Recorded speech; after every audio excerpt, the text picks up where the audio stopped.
This is for players 1800 and above, but I made it a lot harder than that today.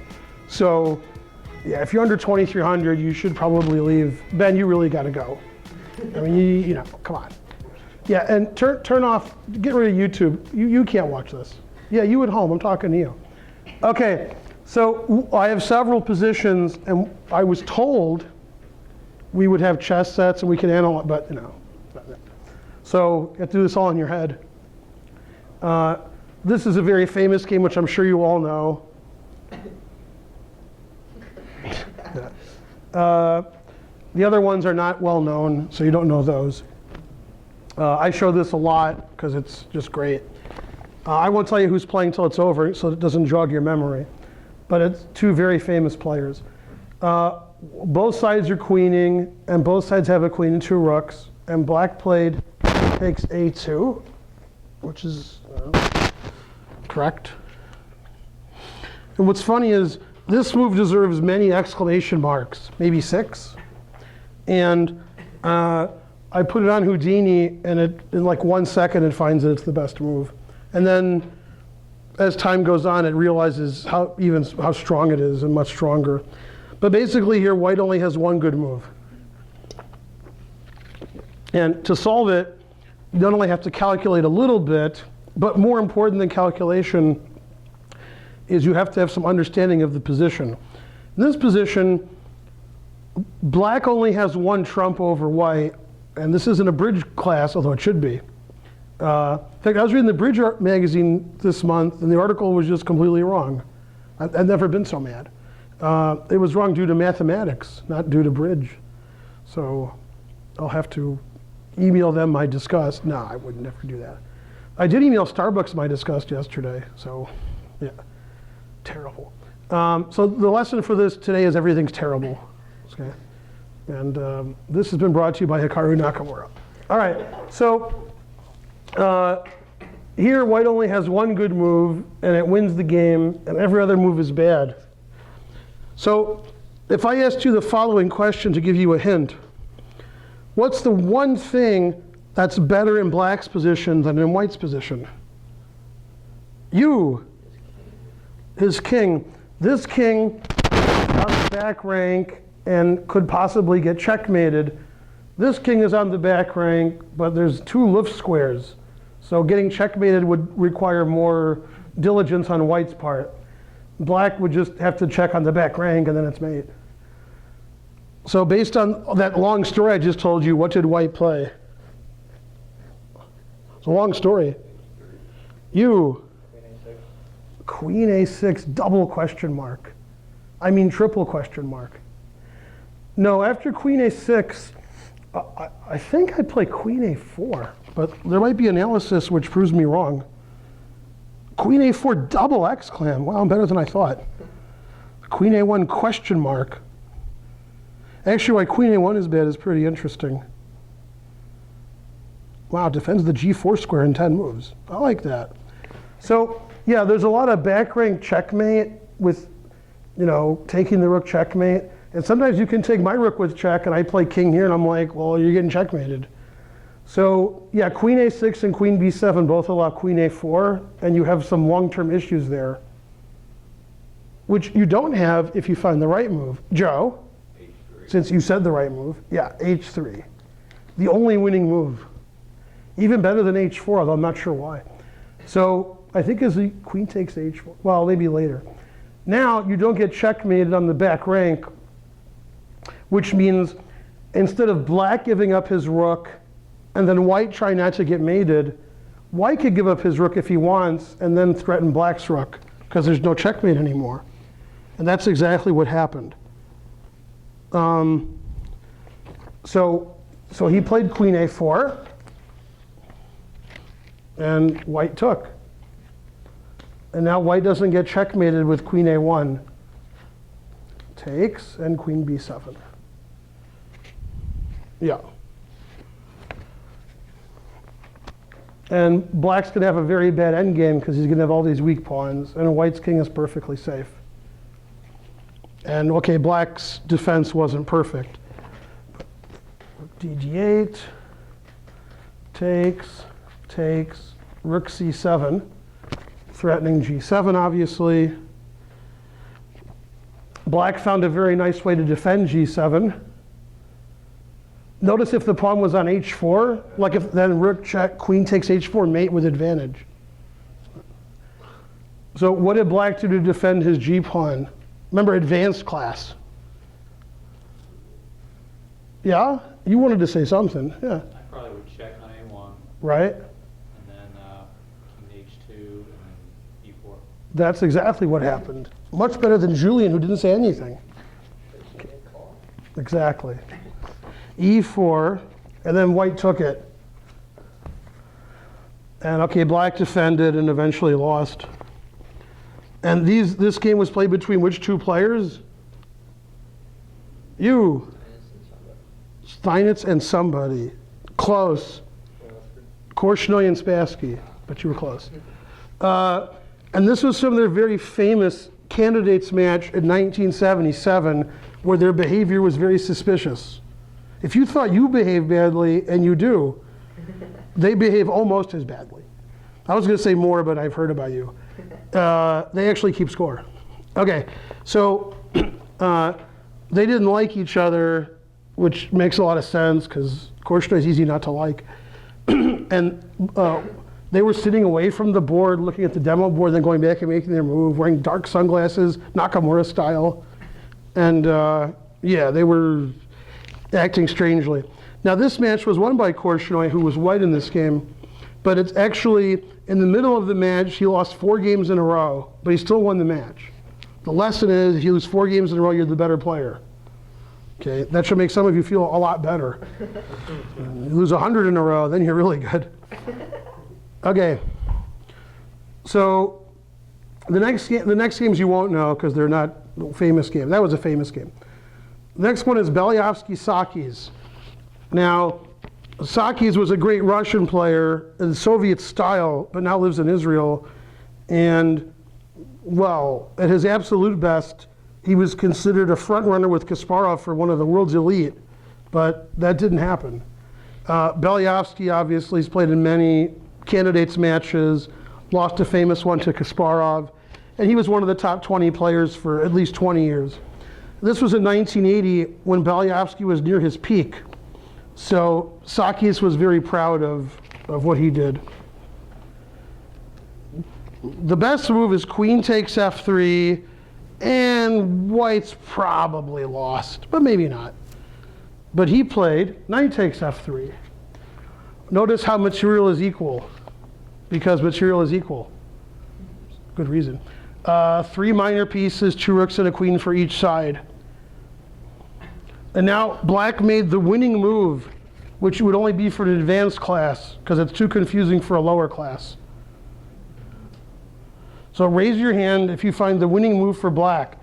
Now there's one move that super wins, it's like plus 1,000, and there's one move where it's like plus 1 or 2. Plus 1 or 2 isn't going to do it. And I think most people would suggest the second best move. And what would Emanuel Lasker say? He would say, why couldn't I beat Edward? No, he would say, when you see a good move, look for a better one. Which reminds me of a funny story. When I was in 4th grade science class with Mrs. Kirshner, well, she's probably not alive. I'm still mad at her. I turned my test in first. It was like multiple choice 40 questions. And I was, like an hour before everybody else. And she looked at it and she went, no, I already see there's one that's wrong, terrible. And I couldn't find anything wrong, so I changed one that was right to wrong. So I got 38 out of 40 instead of 39 out of 40. That was the only one wrong on the whole test. Oh, there's something wrong, go do it again. Ah. So actually when you see a winning move and you look for another winning move, your second move is probably losing. So don't do that. Terrible. Anyway, what should Black do in this position to get a winning position? Anyone? Grandmaster, I have to not call on him.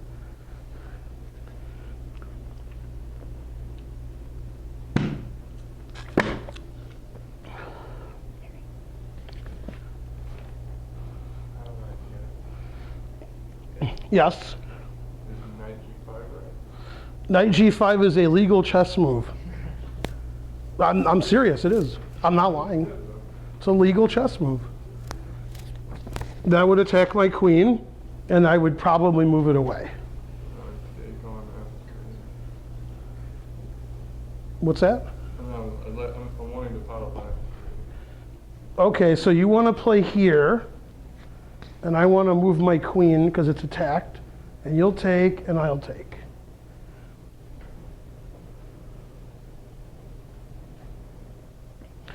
And also, it's possible that I could sacrifice my queen for a rook and a piece and lose that way. That would be like -1. Queen d3 might be equal, but winning is better. And there was a gentleman you've never heard of, I hope. If you're in Michigan, you heard of him, named Paul Poschel. Paul Poschel was one of the top 5 players in Michigan for at least 40 years, at least. And he played in one US championship in 1949. And I had the pleasure of listening to a lecture by him once. And it wasn't a lecture, he was getting inducted into the Michigan Chess Hall of Fame, and he gave a speech. And during the speech, instead of saying thank you and sitting down, he started telling us about his opinions on various matters. And one of these matters was, who was the greatest player ever? And he thought it was Capablanca. And he said the reason Capablanca was good is because he would do 2 things at a time. He would do this and he would do that. And you would see both of them, or you didn't see both of them and you lost. So when you played knight g5, you were attacking my queen, but I saw that. But according to my great friend Paul Poschel, Capablanca would attack the queen, but then do something else. So what actually, it is a discovered attack by the knight, obviously, but not knight g5.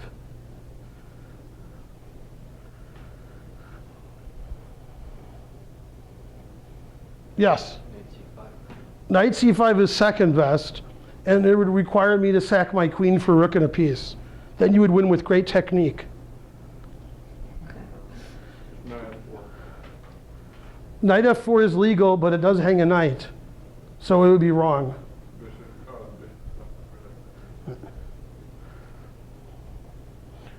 So one thing you have to realize, which you probably do realize, but you forgot. If you didn't realize it, then you're not suggesting it for no reason. Why doesn't rook takes bishop win a bishop? Why not? Because what? Hang your queen. What if it didn't hang your queen? It would probably be a viable move. So black should play a move that would attack the queen, and then rook takes queen would not be possible. Yes. Knight c7. Now we're threatening the queen, and we're threatening the bishop, because you can't play rook takes queen anymore. I hate when that happens. Well, when I'm white. When I'm black, I sort of like it. That actually reminds me of a game that I lost to Dmitri Schneider many years ago. Similar tactic. And for some reason, Balowski played on forever. He just was down a piece and played on forever. He played knight e5, rook takes, and then they just made a lot of moves until they resigned. But I don't really know why exactly. He didn't think that Sakis had good technique up a piece. Now, Sakis was my longest game ever. The guy who was black in this game, I lost to him in 3 days. Because we had adjournments, so we played and we adjourned, we played the next day, we adjourned, we played the next day. And I was like, ugh. I think we adjourned again, but I gave up. But I had a drawn ending and I lost. Now this is my favorite of the batch, because I've never seen the game, nobody else has, even the players. I would be surprised if they knew this game. And the annotations to the game are 100% wrong. I've never seen anything more wrong. So in this position, white has a tactic that wins. And white played said tactic, and the annotator double exclam, triple exclam, quadruple exclam. But actually what he did is quite bad. And what he's doing is he's taking one advantage and cashing in for another advantage, which is a material advantage. However, after he cashed into the material advantage, he was better, maybe winning, maybe not. If he doesn't cash in, he's just winning. But it's hard not to cash in because you like to win material. Now, why is white winning here? Thanks for asking. White is actually winning by doing nothing, because black's position is just terrible. And this is something that a lot of people don't understand about chess. You have a winning endgame, you're up a rook and 5 pawns for a knight and 4 pawns. So you're winning. And your opponent's not resigning. So you sacrifice the exchange for a winning king and pawn ending that may or may not be winning. What you've actually done is you've given away a rook for a knight, so don't do that. Okay? Now Spencer's the kind of player who would see this very quickly, and he might be good enough not to do it. Julian, of course, would not be. He'd just, ah! The player in the game who was an international master did it, and he was showered with praise.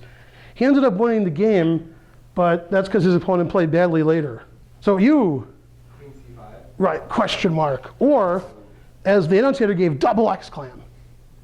Right, Queen C5 wins a pawn, but throws almost all of your advantage away. Right, so Queen C5 was played in the game. Rook C5, check, check, check, here. And white's a pawn ahead, and white did win the endgame. Houdini says white is slightly better. White might be winning, but he might not be, because his king is terrible compared to this. This pawn's not anywhere close to queening. So black has good growing chances. And that's the kind of thing that if you saw it, which most of you wouldn't, but some of you would, that you would play it. And that's why ignorance is bliss. Is that run E1? That doesn't. Yeah, E1, terrible. Ah, that's better. D6, that's terrible. But I lost the diagram. No. Ah, that's the best square. So if you put this on your computer engine, almost every move is +2 for white because black's position is so bad. But if you do this combination that's double exclam, it's slightly better for white. And the reason is that, how'd that get there? What? And then you got the open diagonal of your king. The queen and rook could make a battery like here and then here. And you're horrible. The knight is beautifully placed here. It can go to D5 or E6. So yeah, this is black can't move his knight because he would hang his knight or his c-pawn. So this is the worst position ever for black. White gives everything away, all his advantages for a pawn-up endgame, when he should have just slowly won like any top player. Any top player would actually see this and not do it. But this guy was good enough to see it, but not good enough not to do it. So if your rating's really low, you don't see it, then you don't do it, and it's all good. So there's a rating range where you don't want to be. The rating range you're at, all of you. You want to be really, really bad or really, really good. See, now Nikki, she wouldn't see this, so she'd play great, right? She would be building her position slowly and winning. Yeah. A lot of mumbling in the back. Okay, so obviously it's black to play. What is the proper evaluation of said position? White is white. That was fast.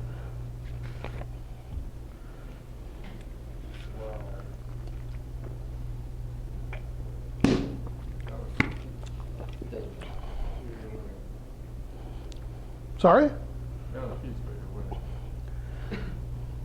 That's something. We'll let you look a little while. Come on, Nikki, you can do it.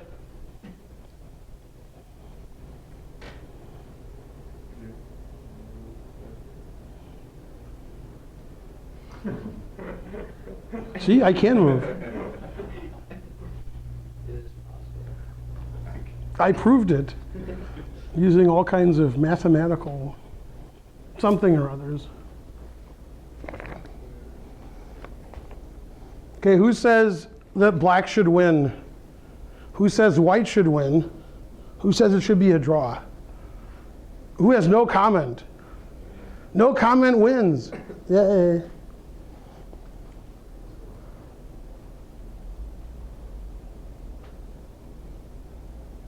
In my chess camps this summer, black could play anything. But in this class, black must play here.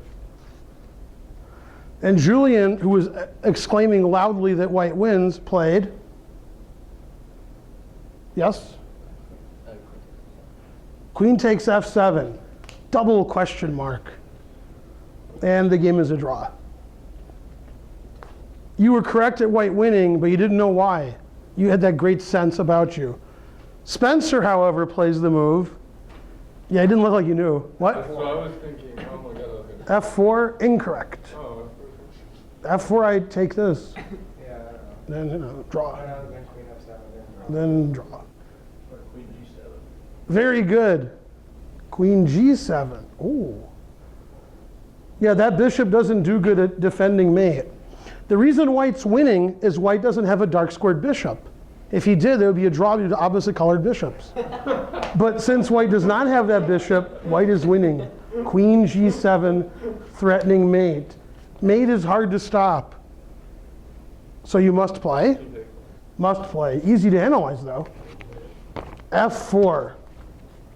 Computer would play queen f4. But, yeah. So king h5, queen here mate. King f5, queen here mate. And that's what happened. Yeah. Yeah, so queen g7 winning. And the guy actually found it. I can't believe it. Right? Okay, the next game is between the two greatest Danish players of all time. Peter Heine Nielsen and Bent Larsen. Yeah, and surprisingly Larsen won. What? Yeah, Larsen at the end of his life wasn't in too good of shape. He played in a round robin and got 0. This is his last tournament. What's that? He was bent, right? He also didn't live in Denmark. We're in the same hemisphere, but you know, he was the greatest Danish. So black is attacking, white's not defending too much, but white has an extra piece. What would Alexopoulos say? If you had an extra piece, could you do it? Okay, so black to play and win. And Larsen found it. Probably found it before this position.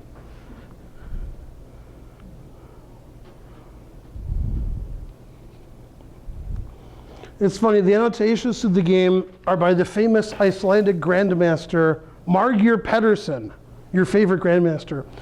And the first time I played Margir Pedersen was in 1988 at the World Chess Festival in St. John, New Brunswick, Canada. Second time I played him was in 1995 or 4, who knows, at the Canadian Open in Winnipeg, Manitoba, Canada. And after that game, he was asking me about Canada, and I was like, I don't live in Canada. He's like, you don't? I should have asked him if he lived in Canada. Those are like the only 2 tournaments I've ever played in Canada, and those are the only 2 he ever played in, and we play each other in both. So he thought I was Canadian. And I said, I'm not Canadian, eh? And then I was like, uh-oh. Exactly. Julian had his hand up pretty quickly, which usually means the wrong answer. But 9 times out of 10, he's right one of those times. You. Right, that's how chess works. Continue. White has 1 legal move. What's that? What's that? e5. No, e5 is not the legal move. After queen h2, king e1 is the only legal move, right? I did e5. Right? Then so I take a bishop, I guess, I don't know. What was your point? I was the mate. I don't, show me the mate so I see it? e4. Right, so show me the mate so I see it. I mean, you're making legal moves, which is better than most, but I don't see your plan. I mean, I see you're giving your bishop away and your pawn, but I'm not sure why.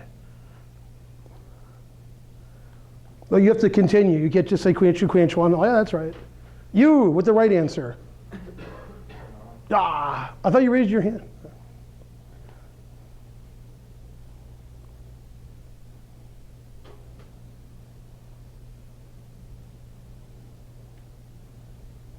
I can't believe you guys aren't as good as Bent Larsen. You, behind the guy who thinks I'm saying you. I know it's got to be h1 to h4. H1 to h4. Yeah. There's nothing on h1. Well, queen h1, Right. and then king f7, and then, No, king f2. sorry. Then queen h4. Then, I don't know, king g2 resigns. I would guess. Was it queen g4? Just kidding. He was here for first class, and you missed it. You missed Then I go back everything. to h1, You missed it's the everything. same- it's the same thing. Then rook takes queen. Yeah, that's it.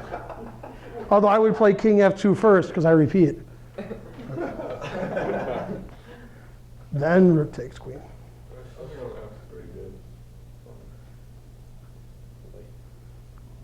I have a question for you. When you Yeah, played e4, you were attacking the queen? yeah, Why?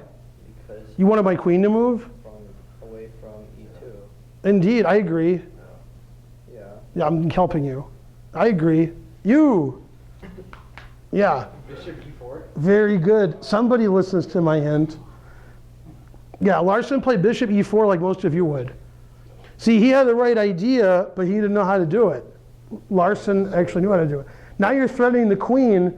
If the queen moves away from e2, that would be good for black. Also, there's a rook hanging. It helps. So there's a lot of analysis about queen d2, where black has a big advantage or winning advantage. But he ended up taking it. And then Yay. knight takes e4 check, queen takes. And Bob Boren said that having 1,000 extra pawns is too much. And then he pushed all of his pawns on both sides of the board, and he won. He played a4, d5, b6, and eventually too many pawns. Yeah, bishop e4 is pretty good, because I knew he saw bishop e4 before he did this. And then, yeah, the king doesn't have any pawns in front of it. Unfortunate. And the rest was silly. Now, this is my favorite one, not because of the correct move, which you won't find, because the second best move is hilarious, which nobody would find, including the computer, which told me about it. Doesn't make any sense, but it's true. Now, these players, every move was double exclam and then double question mark. So chess is hard. Okay, so correct. And white played knight takes c6. Mr. Black's up a queen for a piece. Threatening everything. Rawr. Knight takes queen, and knight takes bishop check, and knight takes f5. It's a lot of threats. Now, every move was double exclam, and then every move was double question mark. So, hard to understand. Just kidding, they were all double exclam. Okay, so black only has one good move. Who can find it? And if you find the second best move, that's much more impressive. Much, much. The best move anybody can find. The second best move, that's computer only.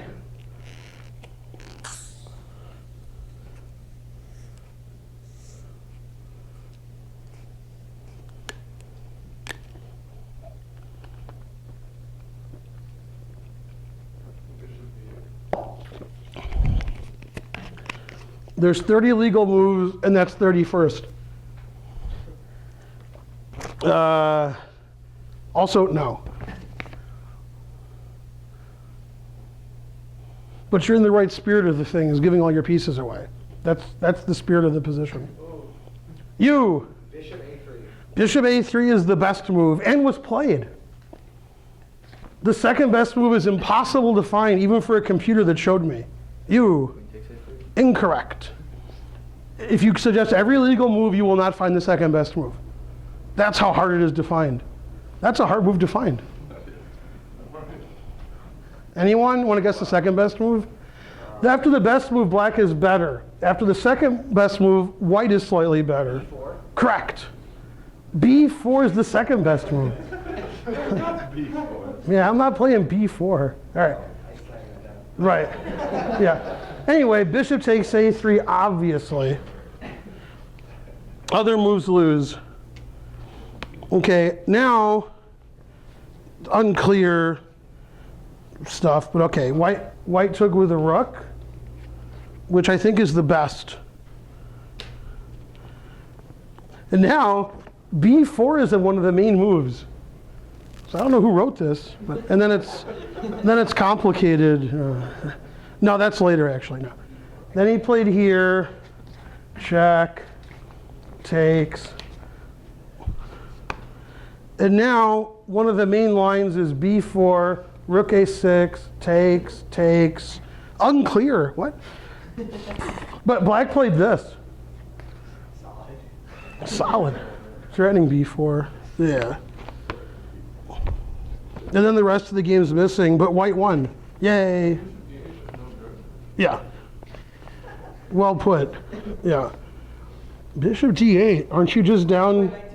Knight takes queen, you're down up, and you're just down material. Yeah, b4, and you're down 2 pawns. Yeah. But we'll look at that. See, this is just complicated and crazy. But down material, that's even more crazy. And there's a white pawn on a3. Yeah, if you're going to go here, I take, and Jadub, and I'll give black a bishop on f5, I guess. Now it's white's move. The point was now you're not checking on d7. Yeah, but you're down material. What? I ended down with her last one. Well, you give a queen away for a piece, that'll do it. Huh. And probably b4 first is better. Well, then maybe it doesn't matter. And then I'm 2 pawns up. Yeah, b4 though is what I would play if I had this position now, just to show my opponent. He wouldn't expect b4. He'd be like, what? Yeah, bishop takes a3 though, and the game goes on, because at least you get you get this pawn extra and b4 coming later than just this happening. And an important variation is this. And then black plays b4. Queen takes b4. And then castles is bad, which isn't surprising. Rook b1, bishop d3. Now, supposedly bishop d6 is better first, but I don't think it matters. Here, and black's down a queen. Terrible. Yeah. And white is winning. White's winning anyway. I should disappear. That'd be funny for the kid. Queen takes, and this is terrible for black because I said so, and because I'm right. Yeah, this is good for white. All right, now my favorite puzzle, and not because the position's my favorite or the moves are good, because every move the players play was double question mark. So I wasn't playing the game, so that's funny to me. If I was playing the game, it would be less funny. Okay, so white's checkmating black, but black's a pawn up. Okay, so white makes the obvious move, g4. Correct. And now every move is pathetic. And it's not me, question mark, double question mark, double question mark, double question mark, draw agreed. No. Actually, I don't even know if it was a draw. No, black won. Okay, yeah. Now this position is a draw if black plays correctly, but black blundered. What is the only move that draws for black? Well, the move suggested hangs everything. So no. G4 attacks the knight, so you can't give the knight away, because then you would be down a knight.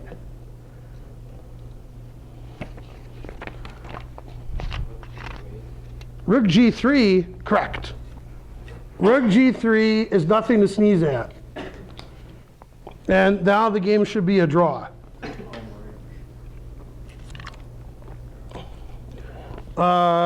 King H2 and King H1 lose, so you have to take, because the queen comes to C2.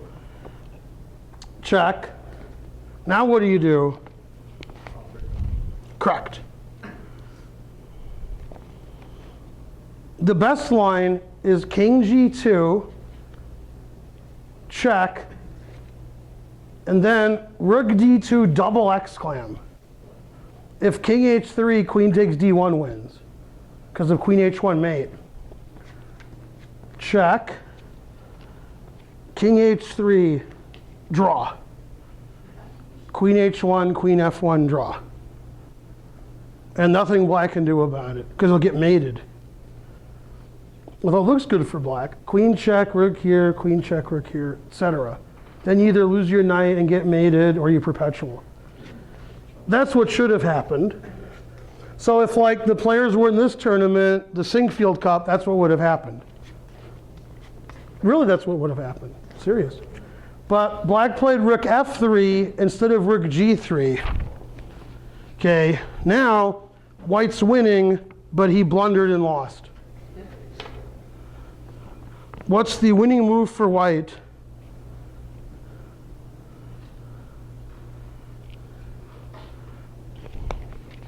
This game's annotated by Hars V. I was wondering why it's so funny. It's because it's like, oh, Hars V. I like dialogue. He says, this is the only move, but I don't want to analyze it. Terrible. All right, so white to play and win. Just H6. H6 double question mark, which was played in the game. So you play as well as the players. Yeah, the only winning move is rook f4. And the idea is black is actually attacking, but you guys didn't notice that. But if you play rook f4, then black is not attacking, so you don't have to notice it. If it was black to move here, he would play queen c2, threatening this rook, and the f pawn with mate. So probably you shouldn't let that happen. So rook f4, get rid of the rook, and white still has all his stuff that he had, and that would win. But he played h6 double question mark, and there's no threat because the knight's still here. So now we're threatening check and mate, and the rook with check, and so forth. So he played rook to d2, check. If king here, what should black do? King h2 was not played because of the following commercial announcement. Rook h3, king h3, queen h1 mate with advantage. So king g2 is forced, queen e4. Now more mistakes. Here. And black made a move that wins in about 100 moves instead of winning immediately. Winning immediately was better. Rook g3 check, terrible. Rook d3 check, even worse. Rook h3 check. Yeah, that's mate. That's the same mate Spencer just showed, right? The other moves probably win, but that's mate. So he played some crazy move. Queen takes g4 check, the worst. And then he won in a few moves. h6 double question mark, terrible. When rook f3 won. It's funny because after h6, in this position, the h6 doesn't threaten anything. So how could he not see queen c2 attacking like everything? Doesn't h6 threaten? You can't threaten to threaten. Well, doesn't it threaten to take the knight? Because right now, if you take the knight, then rook takes and your queen's trapped. Well, we're talking about checkmate here, and you're talking about practice. This is, both sides are getting checkmate, and you're like, I could take a knight, and yeah. If G up and then rook takes, maybe rook d8. Queen d8. Queen d8. Yeah, queen d8 wins for white, right? Yeah, rook d8 is fine. Rook d8 also wins for white. Agreed. Yeah. The point is, black played rook f3, threatening queen c2, attacking everything. So since these threats are here permanently, we have to stop black's threats. Rook f4 gets rid of the black rook, defends f2. The rook on e4 is not hanging anymore. So that's it. This rook's not going to threaten anything. He's not going to come in and get you. So instead of white being in a hurry to get mated, he should stop black's only threat, queen c2. But he did not. And he lost. Right, Nikki? Yeah, see, she agrees. She's nodding. Yeah. Are we winning all of the games? And by the way, this is a very important lesson. When your opponent has threats and you can stop them, sometimes that just ends the game. If you both have threats and you're hoping your threats are quicker than your opponent's, sometimes you can simply stop your opponent's threats, then you win. The previous example, before Spencer was here, when black played knight c7, he did his threat, but he stopped white's threat also. Stopping your opponent's threats is very important unless you're playing me. Don't do it then. Then I'm just kidding. Yeah. But you should always stop your opponent's threats, and you should think about it more. White wasn't thinking about queen c2. I don't think he saw queen c2. I think he was like, yay, I'm threatening this. Look how good I am. And the director's like, quiet, you can't talk during the game. After queen c2, he's like, no. Terrible. It's good that black didn't play rook g3 check drawing, because he played rook f3 and he won. See, so this game was a little suspicious. These weren't 2750s, these were, 2450 plus tax. Yeah. Better? Yeah. For those of you watching at home, this lecture was given in a room right across the way from the US Chess League. So hopefully they heard some good stuff and they can play better chess. All right, see you next time.